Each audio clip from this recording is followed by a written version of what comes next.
Patrick at Pals.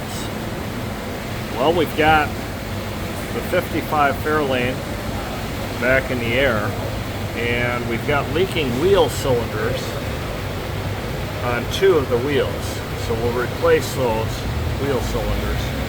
The brake shoes still have good material on them.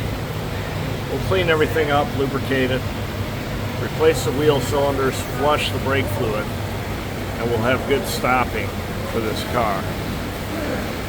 Now, of course, this drum has been on here for 30 years and nobody really checked it out.